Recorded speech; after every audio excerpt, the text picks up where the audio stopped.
नमस्कार साथियों, आप सभी का स्वागत है हमारे YouTube चैनल में। मैं जानंद दीक्षित आप सबका स्वागत करता हूं। दोस्तों, हम बहुत दिनों से आपके साथ नहीं जुड़ पा रहे हैं अपने वीडियोज़ के माध्यम से। इसमें कुछ समस्याएं व्यक्तिगत चल रही हैं।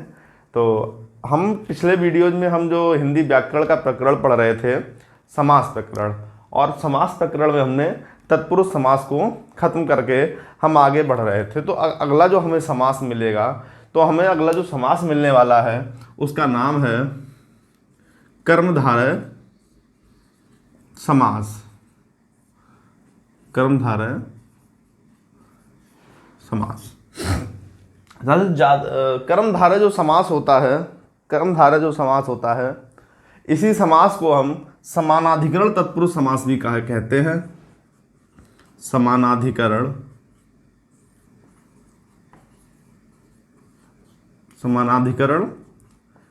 तत्पुरुष समास। हमने अभी तक जितने समासों को पढ़ा, अव्ययी भाव से लेकर तत्पुरुष तक, तो वहाँ पर हम कहीं पर अव्ययों का प्रयोग कर रहे थे। उसी तरह हमने तत्पुरुष समास में देखा, वहाँ पर हम कारक चिन्हों के माध्यम से पता कर रहे थे कि यहाँ पर कौन सा समास होगा, और उसी आधार पर हमने समासों को बहुत सारे वर्गों में बांट लिया था। लेकिन जो कर्मधारय तत्पुरुष समास है, ये तत्पुरुष का ही एक भाग होता है। इसको कभी कभी आप लिखा कर्म इस तरह से भी लिखा देखेंगे कि कर्मधारय तत्पुरुष समास। कर्मधारय तत्पुरुष समास। तो कर्मधारय समास जब आप पढ़ते हैं तो आपको इसमें सबसे महत्वपूर्ण जो हो जाता है, इसमें जो उदाहरण, इसकी जो परिभाषा मिलती है, उसमें हम दो नए शब्दों के साथ परिचित होते हैं। जिसमें पहला शब्द तो ये है उपमेय, और जो दूसरा इसमें शब्द मिलेगा उपमान। ये एक उपमेय, ये एक उपमान। आपने उपमेय और उपमान शब्दों को सबसे पहले अगर जाना होगा, इनकी परिभाषाएं अगर आपने इनकी जानी होगी, तो आपने जो अलंकार प्रकरण में रूपक अलंकार या उत्प्रेक्षा अलंकार पढ़े होंगे, वहां पर आपने उपमेय और उपमान का नाम सुना होगा। वो भी तब अगर आपने अलंकारों को थोड़ा सा गहराई से जाना। तो पहले हम इन चीज़ों को स्पष्ट कर लें कि उपमेय क्या होता है, उपमान, क्योंकि ये सब बातें आपको पूरे कर्मधारय समास में बीच बीच में आती रहेंगी। जहां पर आपको पूछ लेगा उपमेय निकालना होगा, कहीं आपको उपमान निकालना होगा। तो इसे कर्मधारय समास पढ़ने से पहले जरूरी है कि हम एक बार समझ लें कि उपमेय क्या होता है और उपमान क्या होता है।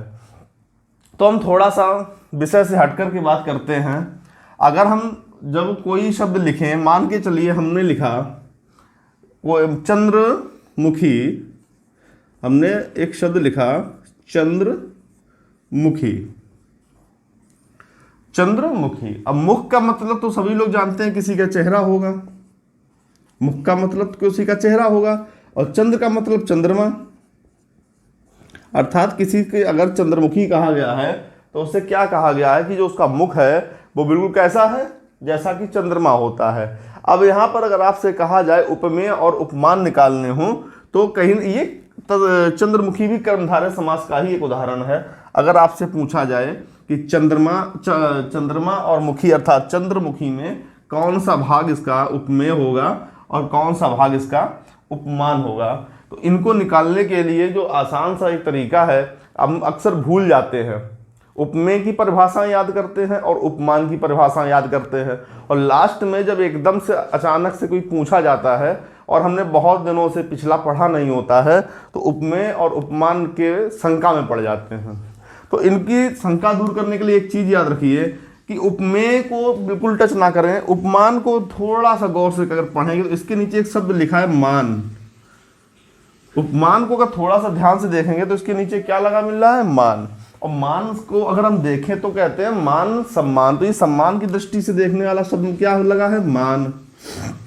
अगर किसी चीज को सम्मान से देखा जा रहा है, किसी के प्रति आपके मन में सम्मान है, तो जाहिर सी बात है कि वो व्यक्ति आपसे पद में, योग्यता में, किसी ना किसी तरह से आपसे सुंदरता में वो आपसे श्रेष्ठ होगा, इसीलिए आप उसको सम्मान दे रहे हैं। तो उपमान जो है हमेशा बड़ा व्यक्ति होता है। जो व्यक्ति आपसे बड़ा होगा, किसी की अगर आप तुलना कर रहे हैं, अगर आप कह दें कि अगर संत हृदय नवनीत समाना, कि संतों का जो हृदय होता है वो मक्खन के समान होता है, तो उपमान या कौन रहा? वो नवनीत, जो मक्खन की बात करी गई, क्योंकि कह रहे संतों के हृदय में वो गुण होता है जैसा का मक्खन में गुण होता है। ठीक उसी तरह से चंद्रमुखी की अगर बात करें तो चंद्रमा का जैसा मुख जिसका होगा उसे चंद्रमुखी कहते हैं। अब चंद्रमा जैसे मुंह होने का मतलब ये नहीं है ना कि उसके मुंह पर पहाड़ बने हैं, या उसका मुंह पीला है, या उसका मुंह पूरे 15 दिन तक घटता है फिर 15 दिन तक बढ़ता है, ऐसा कुछ तो होता नहीं है। चंद्रमा के बारे में कहा जाता है कि चंद्रमा बहुत ही सुंदर है। तो कि चंद्रमा के समान जिसका सुंदर मुख है उसे क्या कहा? चंद्रमुखी।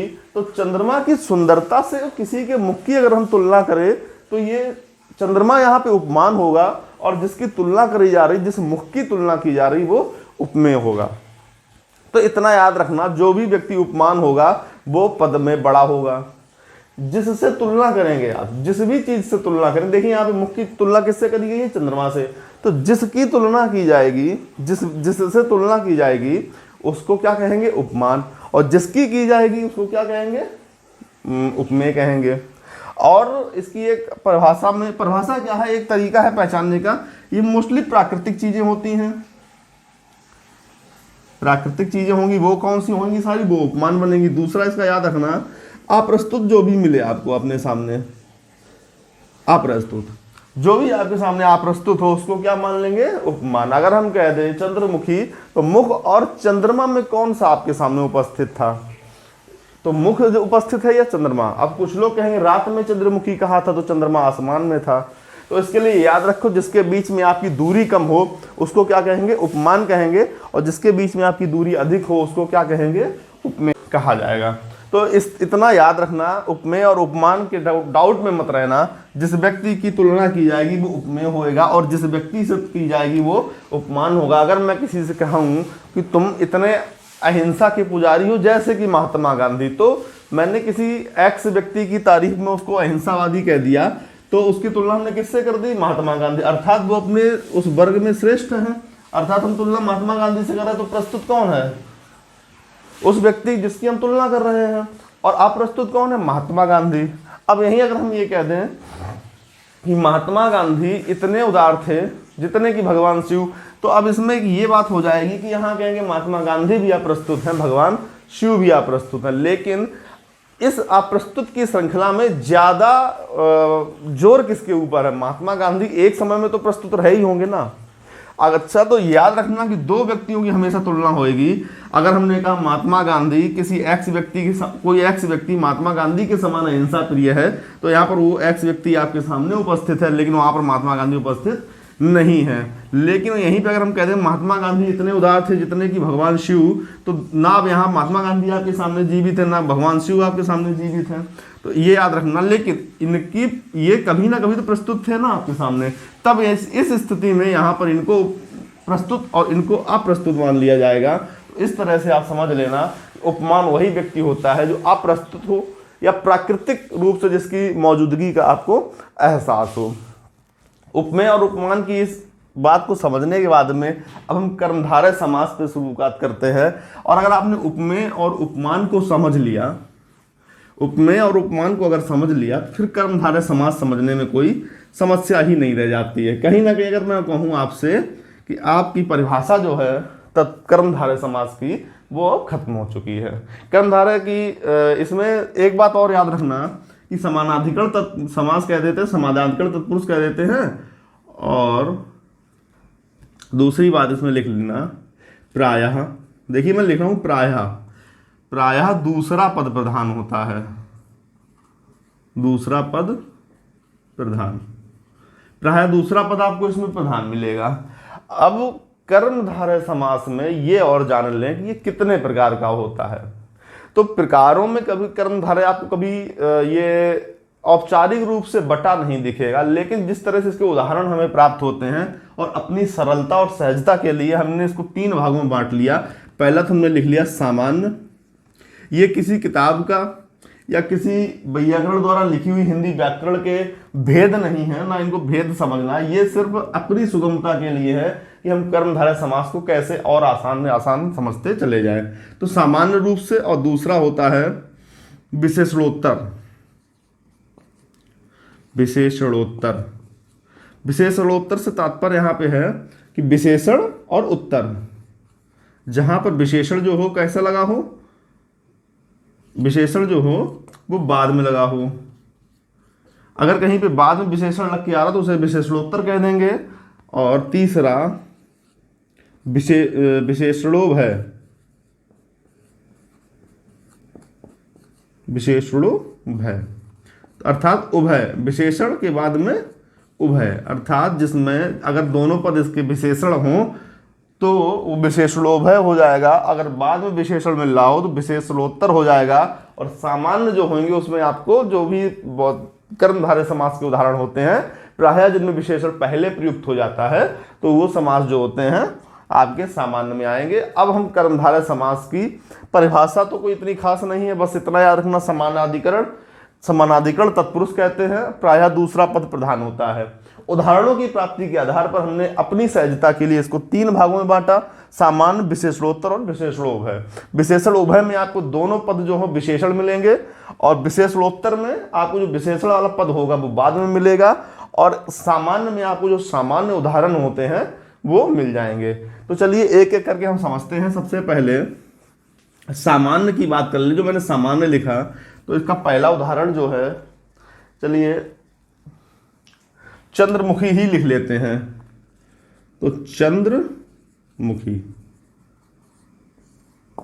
देखिए चंद्रमुखी को जो हम तोड़ेंगे तो इसका विग्रह बहुत ध्यान से देखना, चंद्रमा के समान, चंद्रमा के समान मुख, या दूसरा अगर हम इसको तोड़ें, चंद्रमा के समान सुंदर मुख वाली। देखिए हमने इसमें चंद्रमुखी के 2 विग्रह आपके सामने लिखे, पहला चंद्रमा के समान मुख और दूसरा चंद्रमा के समान सुंदर मुख वाली।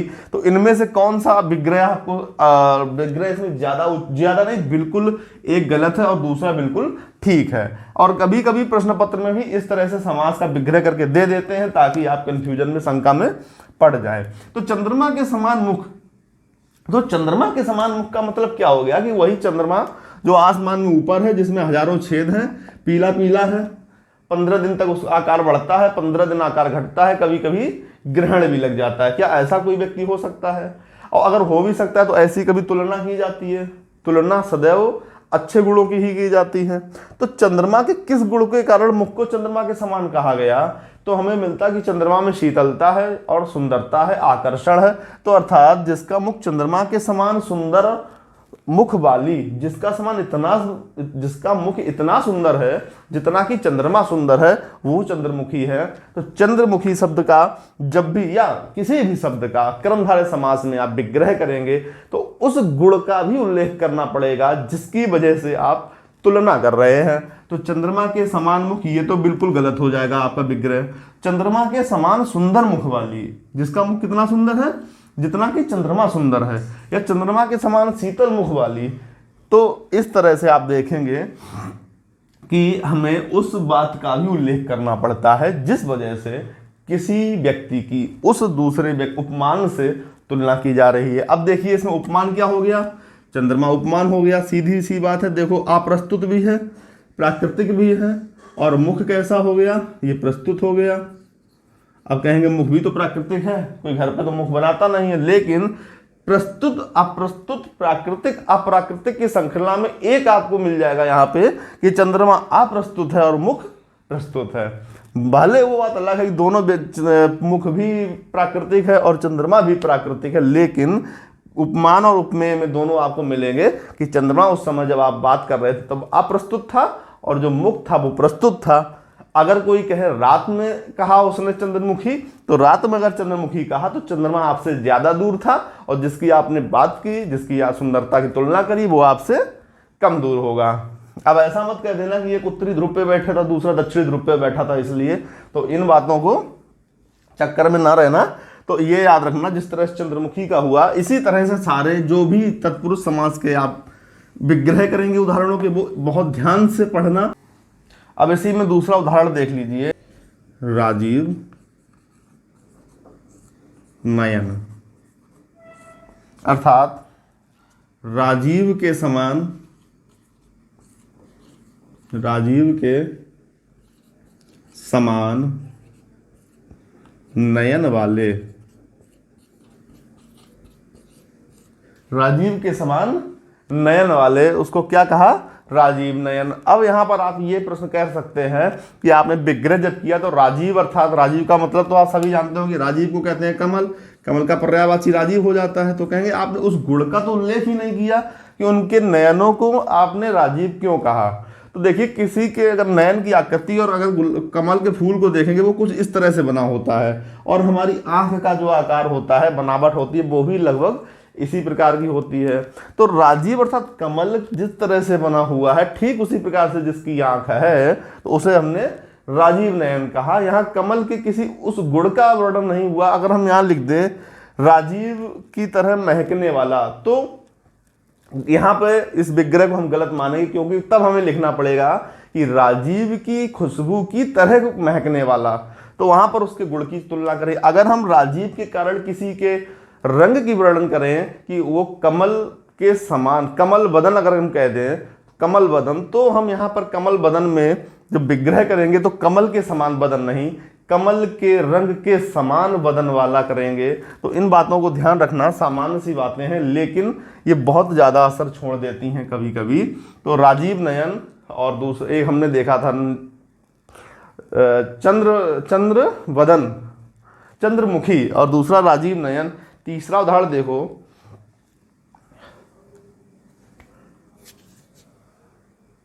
कनकलता। कनकलता अभी छोड़िए, आगे देखेंगे। नीलकंठ देख लीजिए। हाँ, नीलकंठ, नीलकंठ किसे कहते हैं?